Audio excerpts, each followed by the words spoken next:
নমস্কার বন্ধুরা, আপনারা দেখছেন আপনাদের প্রিয় YouTube channel the way of education. বন্ধুরা, এই মুহূর্তে আমরা উপস্থিত হয়ে গেছি ঝাড়গ্রাম জেলার অফিসিয়াল ওয়েবসাইট, যার অফিসিয়াল ওয়েবসাইটটি হচ্ছে ঝাড়গ্রাম.gov.in। বন্ধুরা, এই মুহূর্তে ঝাড়গ্রাম জেলার অফিসিয়াল ওয়েবসাইটে একটি নতুন চাকরির বিজ্ঞপ্তি উঠে এসেছে কেন্দ্রীয় সরকারের তরফ থেকে আয়ুষ প্রকল্পের আন্ডারে। তো কোন কোন পোস্টে এই রিক্রুটমেন্টটা হবে, কবে থেকে আবেদন শুরু হবে, এছাড়া আবেদন করতে গেলে আপনাদের শিক্ষাগত যোগ্যতা কী লাগছে, আপনাদের বেতনক্রম কী হতে চলেছে, সমস্তটাই কিন্তু আজকে আমরা বিস্তারিত আলোচনা করব এই ভিডিওর মাধ্যমে। তো আপনারা অবশ্যই ভিডিওটি সম্পূর্ণ দেখবেন এবং চ্যানেলে প্রথমবার হয়ে থাকলে অবশ্যই চ্যানেলটি সাবস্ক্রাইব করে দিয়ে আমাদের পাশে থাকবেন, কারণ আপনারা সকলে জানেন যে দ্য ওয়ে অফ এডুকেশন সবসময় আপডেট থাকে এবং আপডেট রাখে। তো বেশি কথা না বাড়িয়ে চলুন দেখে নেওয়া যাক আজকের সম্পূর্ণ রিক্রুটমেন্ট প্রসেসটা, এবং সম্পূর্ণটাই কিন্তু আজকে আমরা চুলচেরা বিশ্লেষণ করব এই ভিডিওর মাধ্যমে। তো দেখতে পাচ্ছেন আমি এখানে পিডিএফটি নিয়ে উপস্থিত হয়ে গেছি। উপরে লেখা আছে district health and family welfare সমিতি ঝাড়গ্রাম। ওকে, এখানে রেজিস্ট্রেশন নাম্বার দিয়ে দেওয়া রয়েছে এবং এখানে অ্যাড্রেস দিয়ে দেওয়া রয়েছে। এখানে কন্ট্রাকচুয়াল রিক্রুটমেন্ট নোটিস, ডেট হচ্ছে 7/9/2023, অর্থাৎ কালকে কিন্তু এই নোটিশটা পাবলিশ হয়েছে। A walk-in interview will be held on 15 September 2023 from 11 AM onwards at the office of the district magistrate Jhargram for engagement to the post of the specialist medical officer on contractual and under XB finance and accountant Ayush for Ayush establishment. Eligible candidates are requested to appear before the interview board with due time.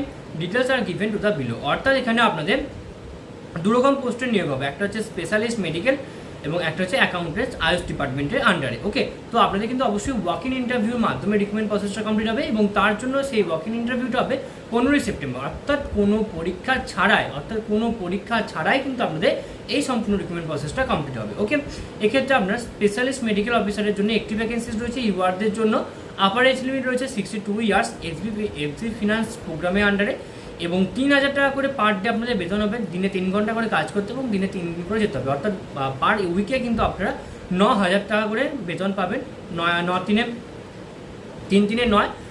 টাকা করে বেতন পাবেন এবং মাসে কিন্তু আপনারা 36,000 টাকা কিন্তু অবশ্যই আপনারা বেতন পেয়ে যাবেন। ওকে, মোড অফ সিলেকশন এখানে একাডেমিক এবং ইন্টারভিউ। এখানে কে মানে আপনারা হয়তো ভাবছেন হয়তো কে মানে কি, কে মানে 1000। যখন আমরা 1000কে লিখি তখন আমরা কে হিসাবে প্রকাশ করি। তো 9কে মানে 9000, 36কে মানে হচ্ছে 36,000। ওকে, মোড অফ সিলেকশন এখানে একাডেমিক, অর্থাৎ আপনার একাডেমিক কোয়ালিফিকেশনস কেমন আছে এবং ইন্টারভিউর উপর বেস্ট করে কিন্তু হবে। ওকে, নেক্সট হচ্ছে eligibility criteria of the specialist medical officer medicine. এক্ষেত্রেও আপনাদের একাডেমিকের ওপর 90 মার্কস আছে এবং ইন্টারভিউর ওপর 10 মার্কস আছে। ওকে, তো এক্ষেত্রে আপনাদের ইউআরদের জন্য একটি ভ্যাকেন্সিজ রয়েছে এবং 62 ইয়ার্স এজ লিমিট রয়েছে এবং 3000 টাকা করে আপনারা পার ডে আপনারা কিন্তু অবশ্যই বেতন পাবেন। নেক্সট রয়েছে এক্ষেত্রে স্পেশালিস্ট মেডিকেল অফিসার, একটি ভ্যাকেন্সিজ রয়েছে একাডেমিক এবং ইন্টারভিউর উপর বেস করেই হবে। আবার এজ লিমিট 62 ইয়ার্স এবং অ্যাজ ওয়াইজ রেমুনারেশন, প্রোগ্রামেট এবং মোড অফ সিলেকশন তিনটি কিন্তু অ্যাজ ওয়াইজ আগে দুটোর মতো সেম। নেক্সট হচ্ছে এসেন্সিয়াল কোয়ালিফিকেশনস, অবশ্যই আপনাকে এটার জন্য এমএনসি বা এনএমসি রেকগনাইজড ইনস্টিটিউট থেকে post graduate degree, diploma, gynaecology ইত্যাদি পাস করে থাকতে হবে, তবে কিন্তু আপনারা এখানে আবেদন করতে পারবেন। এবং এই স্পেশালিস্ট মেডিকেল অফিসারের জন্য আপনাকে কিন্তু অবশ্যই পোস্ট গ্রাজুয়েট ডিগ্রি পাস করে থাকতে হবে এবং স্পেশালিস্ট মেডিকেল অফিসারের জন্য আপনাকে কিন্তু অবশ্যই এমএনসি থেকে বা এমবিবিএস পাস করে থাকতে হবে এবং পোস্ট গ্রাজুয়েট ডিগ্রি পাস করে থাকতে হবে, তবে আপনারা এখানে আবেদন করতে পারবেন। নেক্সট এখানে রয়েছে একাডেমিক ইন্টারভিউর উপর বেস করে রয়েছে স্পেশালিস্ট মেডিকেল অফিসার অপথলমোলজি। তো আপনাকে অবশ্যই এখানে পোস্ট গ্রাজুয়েট ডিগ্রি পাস করে থাকতে হবে অপথলমোলজির উপর বেস করে, তবে আপনারা এখানে আবেদন করতে পারবেন। বাদবাকি এখানে সমস্ত কিন্তু এখানে সেম রয়েছে। ওকে, সেম রয়েছে এখানে সেম। নেক্সট রয়েছে এখানে আপনাদের অ্যাকাউন্টেন্ট আয়ুষ প্রকল্পের আন্ডারে আপনাদের একটি ভ্যাকেন্সিজ রয়েছে, ইউআরদের জন্য আপার এজ লিমিট রয়েছে 62 ইয়ার্স 1/1/2023 উপর বেস করে 12,000 টাকা পার মান্থ আপনারা বেতন পাবেন। একাডেমিক এবং ইন্টারভিউর উপর বেস করে আপনাদের রিক্রুটমেন্ট প্রসেসটা কমপ্লিট হবে।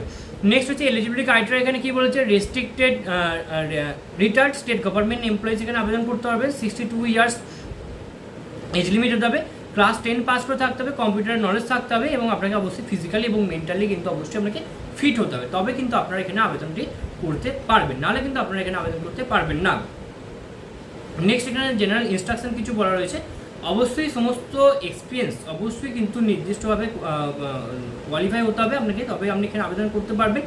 এবং the candidate may apply as a prescribe form annexed here with A4 size, অর্থাৎ অ্যানেক্স 1 যে ফর্মটা রয়েছে, অর্থাৎ এই ফর্মটা কিন্তু আপনাকে একটি A4 সাইজ পেপারে কিন্তু আপনাকে অবশ্যই প্রিন্ট আউট করে নিতে হবে, তারপরে কিন্তু অবশ্যই সেলফ অ্যাটাস্টেড সমস্ত ডকুমেন্টস আপনাকে কিন্তু অবশ্যই নিয়ে যেতে হবে। তার জন্য কী করতে হবে, অবশ্যই আপনাকে তার জন্য করতে হবে যেটা অ্যাডমিট কার্ড নিয়ে যেতে হবে, মাধ্যমিক অ্যাডমিট কার্ড নিয়ে যেতে হবে, মানে অবশ্যই সেটা আপনাকে জেরক্স করতে হবে, জেরক্স করে আপনাকে সেটা সেলফ অ্যাটাস্টেড করতে হবে। ভোটার কার্ড বা Aadhaar card, all necessary marksheets and হচ্ছে এক্সপিরিয়েন্স সার্টিফিকেটস অবশ্যই লাগবে যদি কিছু আপনার এক্সপিরিয়েন্স সার্টিফিকেট থেকে থাকে, এবং এনওসি লাগবে যদি আপনি কোনো এমপ্লয়ার হয়ে থাকেন, তাহলে কিন্তু আপনার কিন্তু অবশ্যই এনওসি লাগবে। এবার দেখে দেবো আপনার ফর্মটি কীভাবে ফিল আপ করবেন। এখানে আপনার একটি পাসপোর্ট সাইজে ফটো দেবেন এবং এখানে কোন পোস্টের জন্য আবেদন করছেন সেটা এখানে আপনাকে অবশ্যই লিখতে হবে। ওকে, নেক্সট এখানে আপনার নেম লিখতে হবে, ব্লক লেটার, এখানে আপনার ফাদার নেম লিখতে হবে, এখানে ডেট অফ বার্থ লিখতে হবে এবং এখানে সেক্স লিখতে হবে, মেল অর ফিমেল। এখানে আপনার ক্যাটাগরি লিখতে হবে এসসি, এসটি, ওবিসি, ওবিসিবি ইত্যাদি এখানে আপনাকে লিখতে হবে। অ্যাড্রেস অ্যাজ এপিক কার্ড বা আধার কার্ডে যে অ্যাড্রেসটা রয়েছে সেই অ্যাড্রেস আপনাকে এখানে লিখতে হবে। মোবাইল নাম্বার লিখতে হবে, ইমেল আইডি লিখতে হবে এবং এখানে আপনার কোয়ালিফিকেশানস লিখতে হবে। এমবিবিএস কত সালে পাস করেছেন, কোন বোর্ড থেকে, টোটাল কত মার্কস পেয়েছেন, টোটাল কত মার্কস ছিল, কত পার্সেন্ট পেয়েছেন, ওকে, সমস্ত কিন্তু এখানে ভালো করে লিখতে হবে। তারপরে কিন্তু এক্সপিরিয়েন্স ডিটেলস যদি কিছু থেকে থাকে তাহলে আপনাকে এক্সপিরিয়েন্স ডিটেলসটা দিতে হবে। ওকে, তারপরে আপনাকে অবশ্যই এই ডকুমেন্টসগুলো কিন্তু আপনাকে অবশ্যই দিতে হবে। লাস্টে এখানে একটা ডিক্লারেশন বলা রয়েছে এবং এখানে আপনার প্লেস এবং এখানে ডেট লিখে এখানে ফুল সিগনেচার করে সম্পূর্ণ ফর্মটা কিন্তু আপনারা নির্দিষ্ট স্থানে, নির্দিষ্ট তারিখে, নির্দিষ্ট জায়গায় কিন্তু আপনারা নিয়ে চলে যাবেন। অবশ্যই সেটা ঝাড়গ্রামের ডিএম অফিসে আপনাকে নিয়ে যেতে হবে, তাহলেই কিন্তু, এবং সেটা কবে 15ই সেপ্টেম্বর, তাহলেই কিন্তু আপনাদের কোনো লিখিত পরীক্ষা ছাড়াই কিন্তু এটা একটা ভালো চাকরি পাওয়ার খুব বড় সুযোগ। তো আশা করি আপনারা সমস্ত আলোচনাটা খুব ভালো করে বুঝতে পারলেন, এবং এরপরে যদি আপনাদের কোথাও কোনোভাবে কোনো প্রবলেম থেকে থাকে তো আপনারা কিন্তু অবশ্যই আমাদেরকে কমেন্ট বক্সে কমেন্ট করে জানাবেন, আমরা আপনাদেরকে সদুত্তর দিয়ে হেল্প করার চেষ্টা করবো। এছাড়া আপনারা সকলেই জানেন যে the way of education update থাকে এবং আপডেট রাখে, সুতরাং নিজেদেরকে আপডেট রাখার জন্য এবং আপডেট থাকার জন্য আপনারা অবশ্যই আপনারা আমাদের চ্যানেলকে অবশ্যই সাবস্ক্রাইব করে দেবেন এবং পাশে থাকা বেল বাটনটা অবশ্যই ক্লিক করে দেবেন নিত্য নতুন আননোন চাকরি রিলেটেড ভিডিও সবার আগে পাওয়ার জন্য। সম্পূর্ণ ভিডিওটি দেখার জন্য আপনাদের সকলকে অসংখ্য ধন্যবাদ। দেখা হচ্ছে পরের ভিডিওতে, ততক্ষণ আপনাদের সকলকে আরও অসংখ্য ধন্যবাদ।